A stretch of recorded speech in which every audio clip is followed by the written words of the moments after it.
Back in the day, kids idolized athletes like Michael Jordan. Today, their idols are YouTubers and Twitch streamers. They're even beginning to speak in a TikTok accent. It's the cadence and delivery of younger demographics, and it's shifting towards something that was Wait, what is a TikTok accent? Hold on 1 second. Let me try to hear. Is there a TikTok accent? Here are my three I'm favorites. talking like this to everyone. No, for the girlies, I just did something clinically insane. To top this baby off with some So mad about it. Are you guilty of the influencer accent? We've dug into it and we think the answer is yes, but actually there's not a TikTok accent, but in fact several TikTok accents. That's crazy. There's a TikTok accent right now? Damn. I didn't even realize it was a TikTok accent. Let me hear this. It all came about thanks to Madeline Argy, a popular British TikToker known for her stories. So I had this girl in my life, and I didn't know if I could trust her. I thought that she was talking about me behind my back. I always had this What? conversation. Wait. Is that a I hear it. I hear it. Damn, that's crazy. The psychology of people who don't post their photos on social media. This was me for the longest. And it still kind of is, because you'll be hard pressed to find my photos in my social media. I don't got no photos in Instagram of me. And I don't have it on TikTok or anything like that. But yeah, this was me for the longest time. I'm coming along to showing my face on camera. So let's see what this video is about. I'm sure you've experienced this moment before. You've just taken a picture after a fun night out. You're on the verge of sharing it online, and then it happens. You feel this twist in your stomach. It's like an aching in your heart. And there's a voice inside your head saying, why am I doing this? Some people in that I don't even think about posting it. I take pictures of like landscape and stuff that I find cool. But of myself, if I take a picture of myself, it was just for myself. That's it. Unless maybe there's something cool next to me. But I don't experience this. moment decide, screw it, and they'll post it anyway. But others seize that moment of reflection and turn it into transformation. They put their phone away and then they reclaim the moment. So my question is, what is the difference between those two different types of people? This is the psychology of people who don't post their photos on social media. In a world where posting almost no longer feels like a choice anymore. To understand what makes these people different and what we can learn from them, we first need to understand how we got here in the first place. Posting photos on social media wasn't always an anxiety-inducing experience. In the early days, it was pretty exciting to post your pictures and connect with friends and family across the globe, and this was the early days, on platforms like MySpace and Facebook. I'm really dating myself here. Damn, MySpace. Do you remember that? That was so long ago. Tom was my only friend. That was a while ago, but I had a MySpace. Do you think I could still find my account? That's crazy. That was a long time ago. It was a time where social media had no real identity. We just kind of made it up as we went along. But then, over the years, as these platforms became even more popular, slowly things went from harmlessly sharing in a genuine effort to interact with your friends and family to a battle of popularity, trying to get the most likes and reach the most followers. Soon enough, it felt like everything was cringe and nobody wanted to present themselves authentically anymore. Yeah, I never understood that. Trying to get the most likes. People are still doing that. They post stuff just for likes. And their day will be made up by how many likes they get. That's crazy. If you're watching my video right now, I probably have 0 likes on my last 10 videos. I'm just posting it because I'm just posting videos because I feel like I need to start creating a brand. Like, the economy is tough, so I need to, I need to be able to make money online somehow.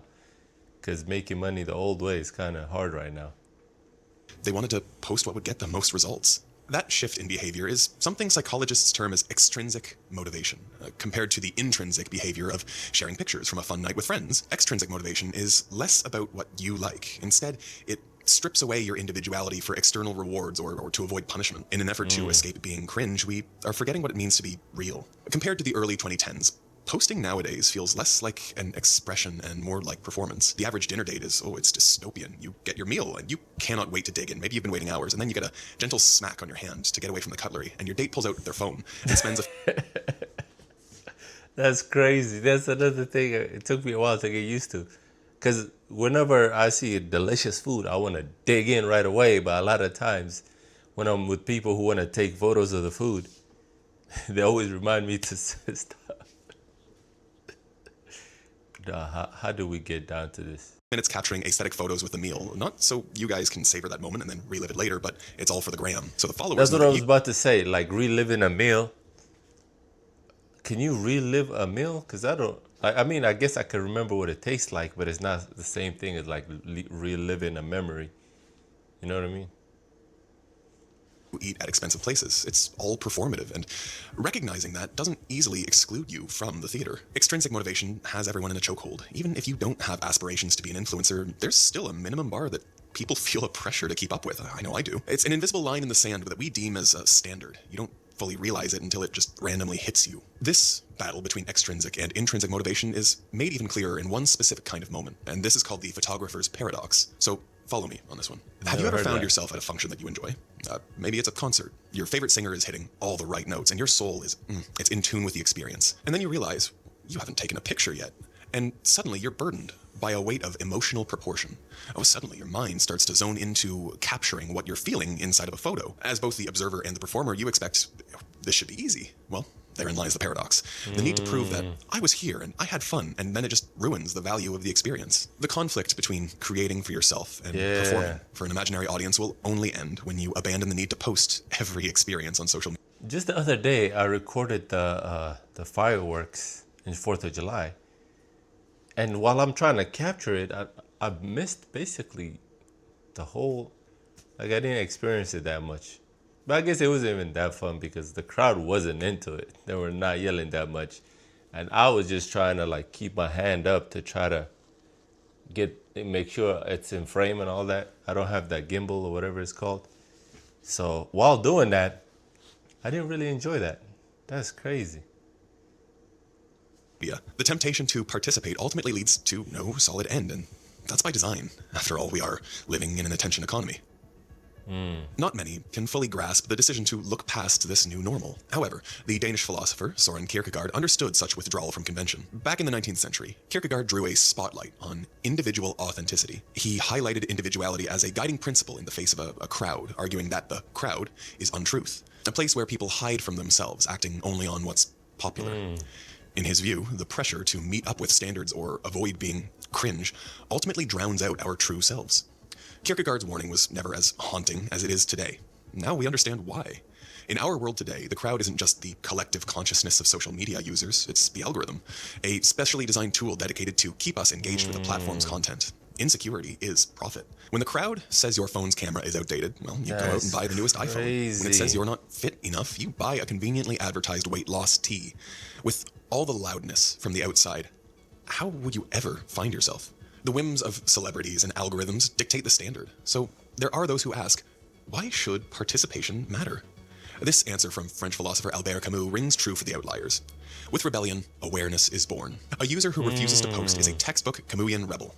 With rebellion, awareness is born. That's true. That is very true. That's like a deep sentence right there. The performative logic of social media's machine is worth rejecting. In an absurd world, accepting strange rules is like smothering one's own independence in ignorance. Choosing silence in the attention economy can feel like a digital strike, a form of protest that rejects every aspect of the all-consuming machine. It's modern-day activism. The people that refuse to post stop contributing to the system that is killing authenticity. Rejection of the norm means avoiding the tools of subservience, even when the message is justifiable. It invokes Gil Scott-Heron's iconic words, "The revolution will not be televised." As you tread the path away from convention, there's another danger on the horizon. This time, you risk becoming a caricature of your protest. The entire point of leaving social media isn't to become a Grinch. It's to fully embrace life and individuality away from the crowd. Therefore, spending your life telling everyone that they're wrong for posting on social media leads to the opposite result. You just make people cringe, and you kind of become inauthentic. That's crazy.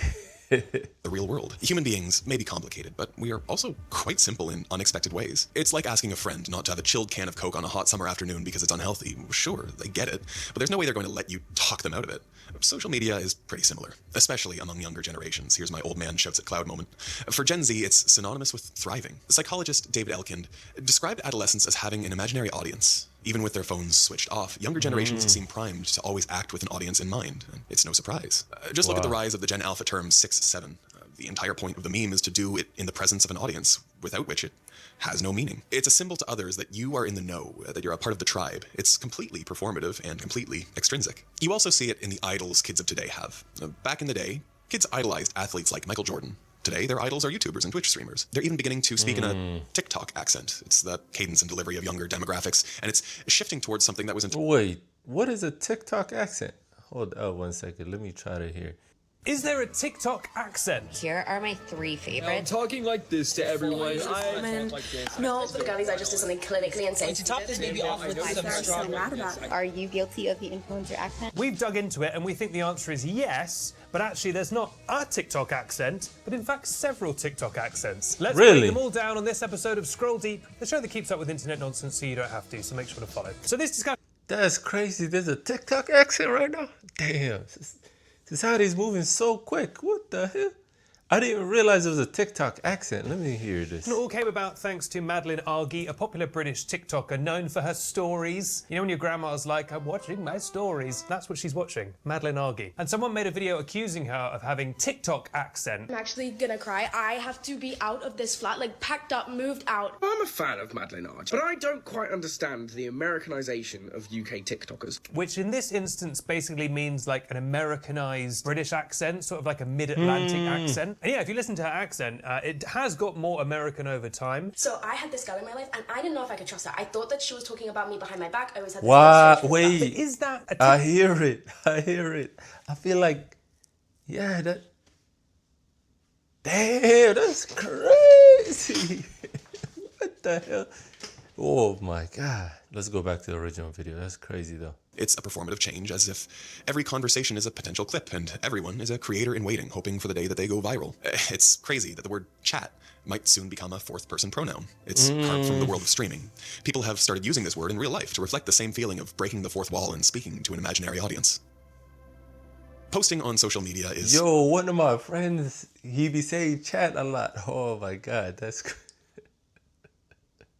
strangely restrictive to your identity. There's an odd sense of responsibility that comes with carving a niche for yourself. Even if you don't plan to become an influencer, friends and family still have baseline expectations for who you are. That's where an online presence really starts to crystallize. This crystallized self is a core part of social media. Every post, like, share, aesthetic, it all contributes to the data that your audience builds on you. Once your identity is crystallized, it's incredibly fragile. Any deviation cracks the facade. However, in the real world, identities are always more fluid and contextual. To one friend group, you're a lovable loudmouth with a snappy sense of humor.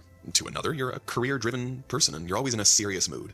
That's even who you are with coworkers and family members. Meanwhile, the average popular person on social media is almost not allowed to have a bad fan interaction. Once that happens, it's seen as a betrayal of the crystallized identity. That's why A-list actors like Jennifer Lawrence and Scarlett Johansson have openly refused to join social media. It's not that they're above it, it's just a professional necessity. Their job is to be a blank slate for the audience, to convince you that they are a new character in every film. But for the actors that are active on social media, there's a strong connection to that crystallized self when you watch them in a movie. Ryan Reynolds plays Ryan Reynolds because you've seen so much Ryan Reynolds. Deadpool might as well be Ryan Reynolds. And it's the same thing with Dwayne Johnson and the new younger crop of actors. For those that avoid social media, they understand that the most powerful form of presence can sometimes be a strategic absence. Posting on social media doesn't only cause that inevitable crystallization. For many, it comes with a pigeonhole effect. If you'd like your presence to grow, it's nice to have a niche.